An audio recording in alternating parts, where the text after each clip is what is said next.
Isak a story na you say aban.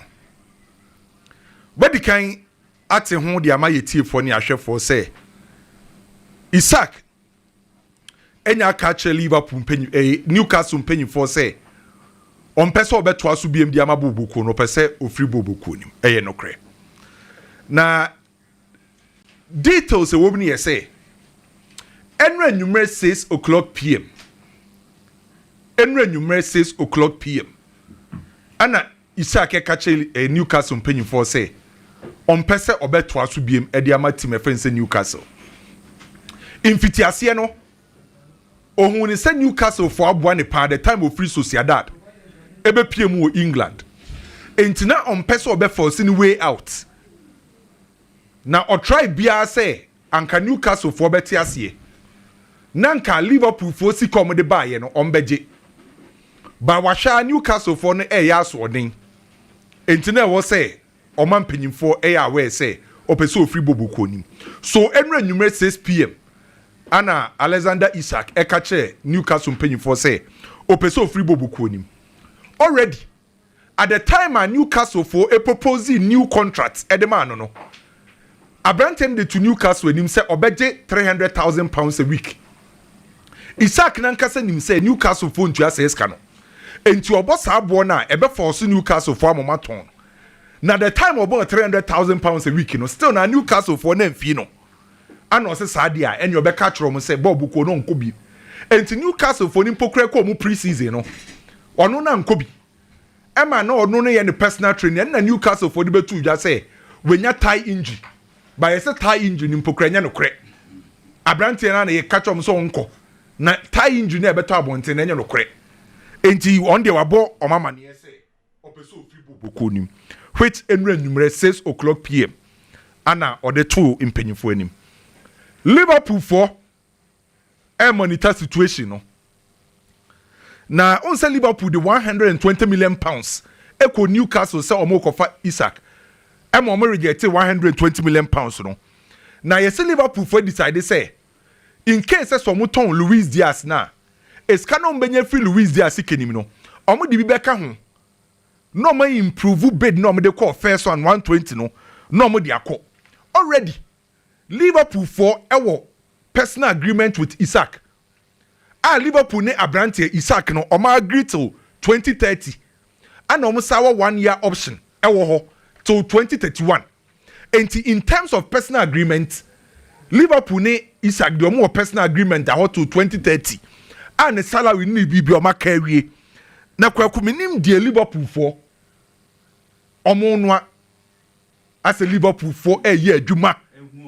team na Liverpool person o mo hye no na me na o ka sei ewie ya editor in chief edema Liverpool transfer room Matt edi abetu wiasa nyambo echa Liverpool de bedbeko we free editor in chief edema Liverpool transfer room on ye editor e Liverpool transfer room Matt ye friend Matt obi abetima ko cheke no uko Liverpool transfer room chief editor Matt edi abetu wiasa obi anhwe nim sa nyambo echa Liverpool edi bid ebeko yes bid no ebe more than £130 million a Liverpool for edeko Hilal for na de na woka no Hilal for no enyam prepare bid in fankoi ba mate say Hilal for no so prepare £130 million enye concrete by omo prepare £130 million e de akoma Newcastle for na kwaku onim say Chelsea monitor situation no we na me tete say supporters ne panyifo no we supporters me ka supporters no so asom gidi na sam ketwa Chelsea monitor Isak situation no then no so yes sir na monitor no proposal no yemienu Nicholas Jackson eniska for Isak already Newcastle for show interest e Christopher Nkunku enti Chelsea for at the time a Newcastle for the bid about say omo pe Christopher Nkunku no Chelsea for so consider say any Nkunku plus cash for Nicholas Jackson Nkunku plus cash for Isak and Chelsea for bid no Nkunku plus cash for Isak one option say Newcastle for so per striker and sir And who go take so call Liverpool. Can also nye bad. By already Newcastle for the bid about Chelsea so mu pay nkunku. And another option cash plus Nicolas Jackson. Okay. For Abrante friend say Isak. Now what about Nico Nkunku plus cash for Isak? And a dozen dodo. Hey, now Isak almost say 150 million pounds. And I say 150. Chelsea susu value Nicolas Jackson 100. And they say omukadi agro keke. Enti dia wo hono no. Na no na. Unim Dave Powell. Dave Powell a business a chief business of football. Ah, ye writer Edema PLC. O si enka mo obi ante ase say Liverpool will score mo best spend the pa. Fenway for no. Cash for her. Dave Powell or throw the momo or ben omo or see Liverpool for cash on the best spend day. Enti kakre wo Isak edu nim. Enti so far there Chelsea monitor Hilal for ne monitor by there. Or prepare bid edi akono Liverpool. Ti Liverpool wo cash on betia. But Chelsea ebe offer and I say they would want to offer players plus cash. Plus cash. Enti dia wo ho no no. Ya se mo na Arsenal fo omu nka ho bi. Omu fo mo hunji mu e. There be Arsenal eni sa biduwe mu. Hu se ayi Man U for no aye flyer dia ba so mo sre Sir Jim Ratcliffe say omu sre no anam say Manchester so emfa bid emfa. They don't for am ka say supporters na omu hu Chelsea any Newcastle any Liverpool dia no omu say nka omu susu nya. Na omu susu de omu de ko. By so far there ewo ho no. Me na o ka say Nottingham Forest for so atro the akoma Chelsea for mo pe Christopher Nkunku. Nottingham Forest atro the akoma Chelsea Christopher Nkunku. Enti enye Newcastle nkwa na abawrem for Nkunku. Nottingham Forest so abawrem for Christopher Nkunku. Leipzig ene Chelsea ni Xavi Simons nkomo no. Leipzig e dey atu Chelsea for enim say omo to Xavi Simons 50 million euros. Omo beton na omo nton ne mboka. Enti Chelsea airpa 70 million euros. Say Leipzig enya abo Chelsea bo for Xavi Simons. Oma catch Chelsea say 70 million euros. On say Bayern for ebusa Xavi Simons agency ni say omo pa brante no. Ana Xavi Simons agency no efre boy ni busa ni say Bayern for aba hu. Xavi Simons akache ni agency ni say the only club assistance no person join no Chelsea. Enti Xavi Simons kwaku we choose Chelsea ahead of Bayern. Xavi Simons choose Chelsea ahead of Bayern. Wakache Ali Barat mo say Bayern for bid obonde ba no. Omu hold on, omu nya abotre. Baby opeso okosi akan no Chelsea 70 million and ye say yabo Chelsea for no. Manchester City mpanyim for try say omu goalkeeper Ederson. Betimi amana Brante no ma convince na watimi atena. Ederson pese oko Galatasaray. Omo de 3 million euros ne baye Man City for see wo form. Me no ka say Man City for mpanyim for say omo try na omo convince Ederson say chenchina wontena wo so wontena dia. Ene omo be ko PSG. Omo goalkeeper Donnaruma. Manchester City for person omo ko fa no. Eno na misuro because Pep epe ball playing goalkeeper. Donnarumma so on shada nye obi oye ball playing sa. Enti Manchester City for decide say Ederson every boboku ni mo be ko PSG akofa Donnarumma. On say ababe todwa Liverpool for kofa Rodrigo. Every Real Madrid. PSG for kofa Rodrigo. Arsenal for ne boy ne kasa, Spurs ne boy ne kasa. Kwaku ena wie. Real Madrid for say Rodrigo no team bia fa be dem buy. Dia mutitini nyina ye speculation.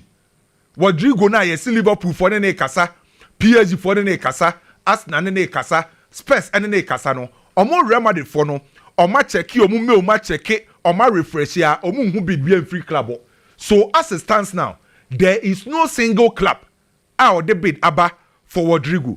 Na Rodrigo Cascante, Rodri, Ballon d'Or winner. I will say a kind of Manchester City. Unsa ba be to just Real Madrid for peno. In hwehwemu aba be to jani say Real Madrid for as it stands now in prem ya ye ka say sign no mpese omo ye no enye Rodrigo Cascante Konate Samawe yes Real Madrid for as it stands now ade se bibi sesa by in prem ya sign na Real Madrid for pese omo ye no enye Rodri Konate unless say bibi se sansa na Real Madrid fo be decide say summer transfer window we on be call for Rodrigo Cascante as it stands now Konate no mo pe PSG for say omo be 3 signings ansa na transfer na be we PSG boboko no omo so be 3 signings ansa na sign transfer na be we omo pe fullback omo pe midfielder and omo pe forward enti we PSG de no na kwaku nim ebereche eze akodi nkomo ebereche eze wakwa akodi nkomo ne na mfo bi na yensa akabi yesi ebereche eze aka che ne na mfo ne say kineke ekire so paso a Arsenal bobuko no bebo Arsenal ya kono ebereche eze nsama wakoka che ne na mfo no on say Arsenal fo no ka che Crystal Palace say 67.5 million pounds no omonte so ana ebereche eze akwa akodi nkomo che ne na mfo ne say se ekosoro ba from Arsenal bobuku ni Arsenal jesi no onu ebereche eze no obehye bi na Luis Diaz ne Bayern de no mahu se wadi kin ate ho details kakra wo ni yese Liverpool for AP 80 million plus 80 million euros plus from Luis Diaz every Bayern ho Bayern for first offer mo de call na close to 67.5 million euros na Bayern for a second offer mo de kono e de koma Liverpool no 70 million euros and only a first amount and add-ons no 5 million euros and on a Bayern for say 80 plus now Liverpool for peno omo nya ready so betua nemum some the 75 ne koma Liverpool adom betimi e dia ama Liverpool for adwansesan say omo the sale on clause e behim 10% omo the 10% e be sa hye ma Liverpool say so omo Bayern dache omo ton Luis Diaz Liverpool for be say nya 10% ewum be odi 28 years sell on say say omo beti matwa na ko Saudi a na ade na Liverpool mo muntwa ko Saudi mo say Luis Diaz ne mpeso be ko Saudi anka Liverpool aton akọ Saudi dada enti maybe so beti ma betwa be 1-2 years bi wo Bayern offer be no mpeso mo de ko sisia cash ne yesi cash no guarantee fee no ye 70 million euros and add-ons 5 na akoye 75 and Liverpool pay 80 plus and Bayern for say omo ni say 80 plus ndi omo ntua enti ene omo di sell on clause 10% ni ship e di akwa koma Liverpool omo ogidie say 7 to 10 days on betima complete sa deal no na okwa Barcelona enrament mi ndi Barcelona nkomo ene ma mi nwura Barca kakra Barca say yen kama omo supporters enti ase say omo nto striker Samawi adi se bibi fufura si tieniye Barcelona mpanyimfo say transfer window na ye BSC no omo target enye striker by year 2026 anon bepe striker ato enti ombe manage Lewandowski ne Ferran Torres ewoma Marcus Rashford betima ba se number 9 ho by year 2026 ana Barca be try some be sign a striker na Barcelona top strikers ewo Deku ana Hansi Flick list ne so no Julian Alvarez ana Isak na yese Barcelona mpa ibo nyina na yese Isak ebetina Liverpool enko team fufuro bia no ntina Newcastle yese Barcelona for mpa ibo nyina na yese ema Isak ne enko team fufuro bia ontina Newcastle boboko nim na 2026 mra ebeduru one de na bibia tutoma ma Barcelona enti Barcelona for top target for 2026 striker no Julian Alvarez ana Isak na kwaku eno na nhwehwemu abetodwa say one Laporta de waka kire Deku ana Hansi Flick say striker Pepe Haaland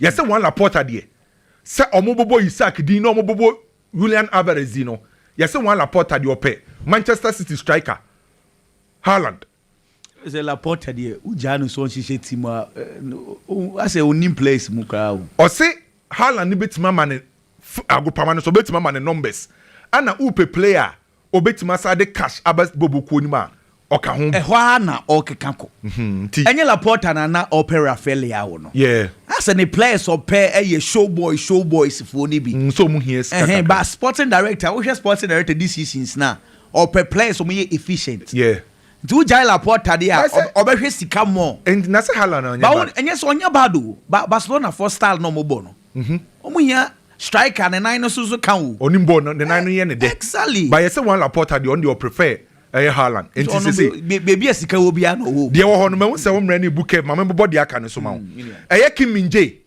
Manchester Bayern for defender no. Say Galatasaray they offer Cologne for Kim Min-jae every Bayern. Na me no woka say okay Marc Bernard Barcelona midfielder Marc Bernard.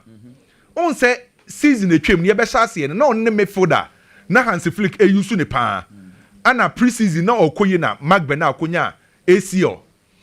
Me no woka say Roma for monitor Marc Bernard ana Robertis for the so omo deal no omo prepare official bid e dey akoma Barcelona for Marc Bernard unse so far Roma na obo no Frankie de Jong ho Casado ho ana Marc Bernard yesi Roma ana Robertis e ko Barcelona so yesi omo pe Marc Bernard enra ana me the strikers 4 Manchester United better strikers e wo Premier League sa 4 players we kwakwa na ye be breaking wa say ye bo Mateta din Nicholas Jackson Evan Nelson and Oli Watkins.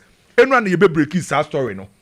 Kwaku enra ye break his story no. One the ekoso ene e won time video no so. Onim says 4 strikers in Manchester United Oli Watkins. Na enra nwumre ana Manchester United ni Aston Villa sha se didi nkomo. Na nkomo didi eni ma Manchester ni Aston Villa for didi nkomo no. Ana Aston Villa for bo Manchester United 60 million pounds. Ana Manchester for say 60 million pounds for Oli Watkins no e wosoro. Enti ankomo nte so. Ana Aston Villa for so omo nte so. Ana Manchester United for so omo okwaba. Ene Manchester United for ho a na Aston Villa for afro mo. Ye kura 60 na ye boy no. Ye nya nton abrante no. Enti say as it stands now. Aston Villa for catch Manchester say Oli Watkins no omo nton no. Manchester United kwaku omo second option so better striker wo Premier League na. Among the 4 the otosum yenu say eye Nicholas Jackson. Enti 4 players enu ede betu dwa no de na odi kan eye Oli Watkins. The otosum yenu eye Nicholas Jackson. A smart move because Aston Villa for no na obo assistant na say nwumre ni nyina na o madwen e wo mutirimu ne say nka United for ni to assistant na nkoma kofa Nicholas Jackson aba.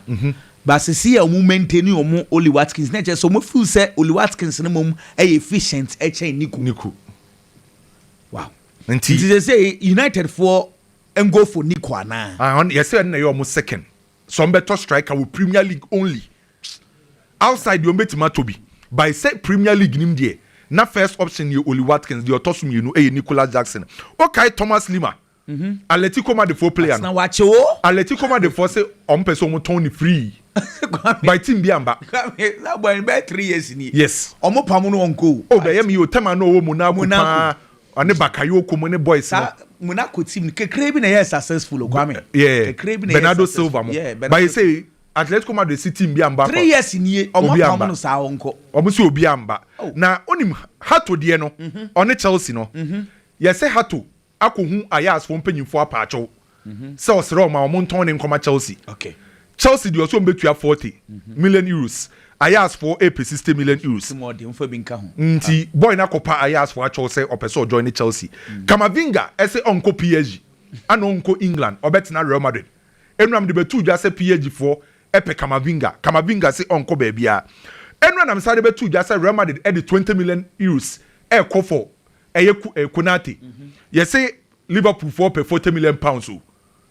50 million euros no an ombeje no na. Victor Yokeres yes nyambo echina no ba be drew London. Aba be finalizing the deal with Arsenal. Kwaku nsem ne dos na AC Milan for so pe Kolomwani. AC Milan pe Kolomwani. Nicholas Jackson so West Ham aba for Nicholas Jackson. Nyambo echina mema details I wom. Vlahovic agent a propose some terminating contract. Okay. Ewo Juventus nyambo echina me the details ebeba. Okay. Manchester Town midfielder 2 options ewo ho Douglas Luiz ana Ndidi. Na me ni wo wie mpokura no tie we na me mfama bigi akwaba. Yes Manchester United entimi enya strikers ni nyina. Ombeko for Mitrovic loan. Me ma sa exclusive way. Strikers omo pe no. On say no omo say omo pese omo ton Ganacho mu ne boys ne so omo timi ton players na iskabeba Manchester omo ba koto striker ne boy den. By so mentimi antonton na o mentimi anya iskana ene omo beko for Mitrovic loan. Nti eno na me de ma big akwaba. Obi Hugo Ekitike ekoto Alexander Isak. Obi wa Haaland. Obi ko fa Gyökeres aba. Chelsea akofa Joao Pedro. And I will say Mitrovic. And only a set options so make trust a permit on common as nti yemfa me no ma bigi akwaba bigi say mo afono mu a mo betimi atra ko club foforo say mo pese mo be join no mo na mo support mo ati oh Debbie and there's a me bia me ka panyin bi o so wajai team bia me nyini ni so wa support team fit on collaborate ma nyini onyini ye o so wajai anya no kre me nua ba ko wa tewu yima o ya Chelsea supporter o so wajai o ko Barcelona.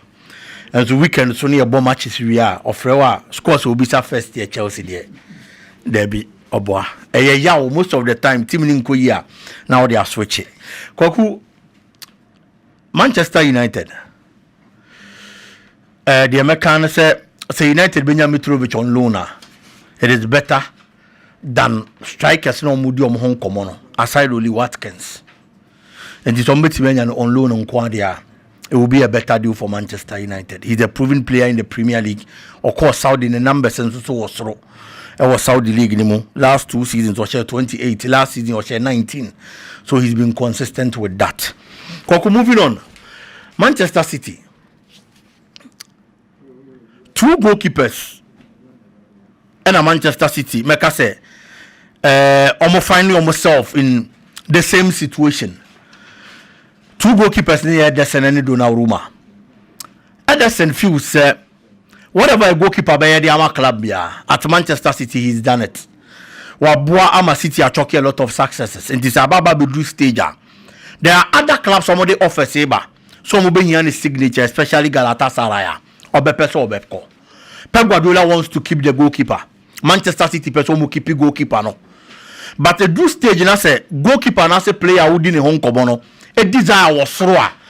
Most of the time, I am not adding. Say club ni beti me get hold because Obasu or dog crampon da saying na Gambes or si on peobium. The same situation goalkeeper friend said Donnarumma finding itself at Paris Saint-Germain. PSG nka se on pe Donnarumma. PSG nka da so person pa mo goalkeeper no. Obi o Paris Saint-Germain bia playing body, technical team. Obi bia enya ya nanka goalkeeper na tena. But goalkeeper no to feel say he has written his name in gold. Paris Saint-Germain bobo konimu. Liga ababa be boa mama jijibi. Adia na Paris Saint-Germain bobo koni ntimi nyeda winning the Champions League. Wababa be boa amoma achieve sa ade no. Omo achieve ne keke. They won the treble, continental treble. Team bia ni France a watimi aye sa ade ni bi. He's been the number 1 for PSG. Oma write sa history no. It is a time na so na wanya sa niam we nyina awia.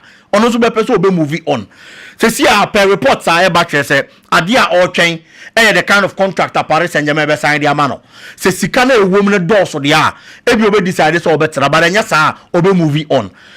So Manchester City bobo ko ni ya such a goalkeeper e be good e dia ma. I am saying this because so you see Ederson you are going to need another goalkeeper no to so what another goalkeeper with experience.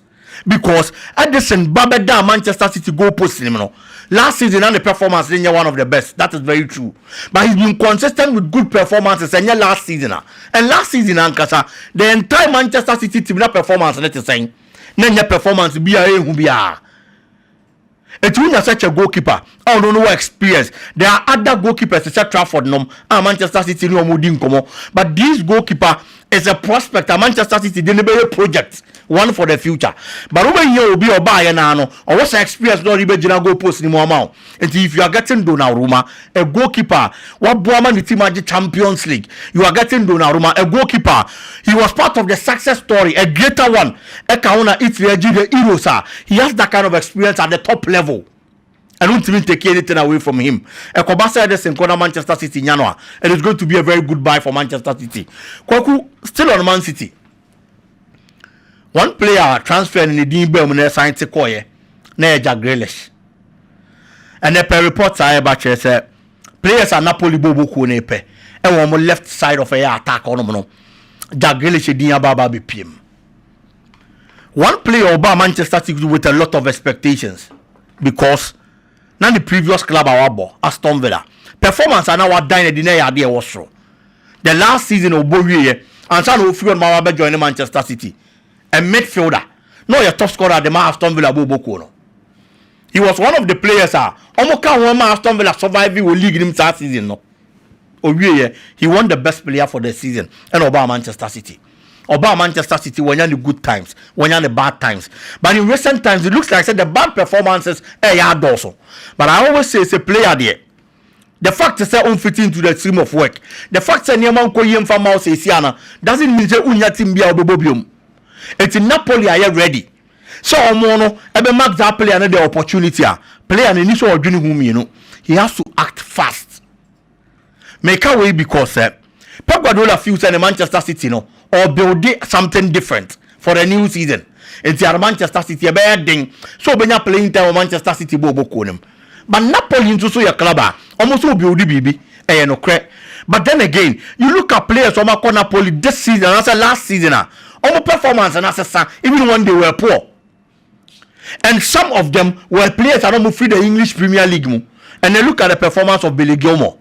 Look at the performance of Scott McTominay.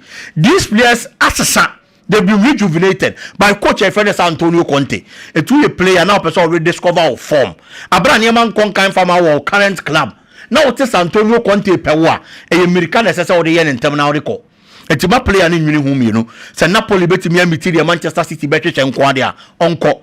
The Grealish and your bad talent. He only has to work on one or two things. Now face will be checking the attitude. He has attitude now problem. Or working on data, he's going to get back to the best of form. Nanyama Konkain, and so they are my player. No, Kwaku Liverpool. What is a Liverpool pro player behind one? Now you're my show. What is a Liverpool co player one? Now you're my show. Because any player be a Liverpool econo. Almost every player Liverpool econo hobiano. A player or your top player. Almost every big club in European player and compare. Isak the any benemu. And I'm did home command and it's a coda because now Newcastle are ready so betom. But I'm ready. I brand and I catch Newcastle officially, so be so free club anymore. Newcastle for an entire no mungentum. It gets to certain stages in life. We are playing and then will be moving on. Play and in the English Premier League platform. It's at that time. Or about Premier League anymore. No, now any team say what from say middle class, say dying. No man opportunity so man no me see can play and beba. But after say what basa team ni mo wie, about 1 season, 2 seasons, 3 seasons. Now if we are seeing na who do betimi aye. When your platform na gina so dey showcase the way mu dey atwe wiase no, obepe so be moving on. Or your best player. Ebia we feel so we team also. But we've seen players from other clubs such as Newcastle. Yet when they did everything they had to do for the club, they decided to move on. Newcastle for so many years. Such trophy of Mobajana problem last season. Alexander Isak Kahun, they won it in our list. Wababa be paying the quota. Time I didn't have that mobile Chelsea. No, they needed that platform in the Premier League. Obe showcase the whole movie, you know. No matter what Chelsea was ready to give the player. Sometimes already they know decided to join Madrid because no one say the Madrid platform is bigger than the Chelsea platform, and he had to move on. The same situation Alexander Isak will. He wants the Liverpool platform now. Liverpool had 2 strikers last season. Yeah. Diogo Jota film. That one you know Liverpool man a class on peno. It is a Liverpool side for Isak Akahwa. That one you know squad. They are still going to get 2 strikers. Possibly Isak best started. Looking at the numbers in the Premier League experience. Neketika a backup. And this is the kind of team I'm not able there. And look at the last time I make us say season no. And Arsenal ya yo kere siwie you know. Na me expect say Arsenal be the Premier League. But all the team now Liverpool building now. Say uncertain to me and the English Premier League. And say they don't channel. Wow. They are moving from Darwin Nunez, Diego Yota to Hugo Ekitike, Alexander Isak. Serious. Kofono Anuoshio. Koku Declan Rice. Aka se media fanoni Madueke ho. Or say time I wanted to news say wa bonten about the sign of Noni Madueke to us now. No. It was too much negative. And not any day as a player. Because on your brand and share national team. On the kind of stuff our brand and Nikita and the other boys now bobo. Now only the Okachi we are singing now. Say our brand and you run new season anymore. Or be surprise you be or be shock you be. Koku, it is one thing. Say Udi me dance here. Say oh me biggie you a good pa. big bet me I say big bet me I way and another thing some me ankasa meba me do one ma metimi aba be prove me ho say de kwaku ka fa me ho no sanete Declan Rice has show leadership watchere so betimi protect the brotherhood. He's a teammate now. So no watch Chelsea na one kind of one sempa now. He's joining us now. Arsenal bobo na oba no. Oni mo na eba be ye adwuma. Eye momo nchai na oba. Eti obi kan semboni bi afa player ni ho a e bi kan Arsenal bobo no. Eti we decide as a senior player wa Arsenal.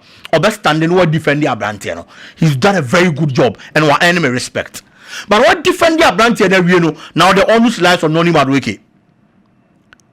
Asamna player na kadi afa ho no e na wo ba be was na bo konim ama nipa age wadi se ampa ensamna Declan Rice kan no ngunu ho anim ase se si obi atenchen hwe akwara na nkasa nipa ehwe se obetimi aba be prove your pointer me na say ye me ehwe bi adwembo ne ta akiri. There are people from Chelsea omunya ya na nka move na faili enema nkonkan ya mfa ma no waka se ye ka so onya de ni ntini e to no mamo. There are Arsenal supporters omuni fruits akwara na mo nkonkan enti na ni senka Mikel Arteta kokoto no enti time Arteta sign Abrante no people went as far as say omo ye painting sani ade e wa Arsenal stadium na mountain e dey chase Arteta out because wakoto player omo feel say ni mo nkonkan wo Chelsea e no de na ba enti Arsenal na nkasa na wa join no there are supporters omo nya na nka wa faili no omo nso aka say ye ka kira Arteta sa akoda ne nya ade e na wo se chinchina wo beto no de na ba. And this is here, any pair do one dance here. Any pair ready over to me. It is up to one only Madueke. So be prove you be wrong. Now why no call for so say for that particular move? Because social 7 goals in the Premier League last season and assisted 3 times and can get that bad for a player like Noni Madueke. But upon all that, people still don't have trust in him. So he's gotten the platform now. Uncle prove you be wrong. Okay.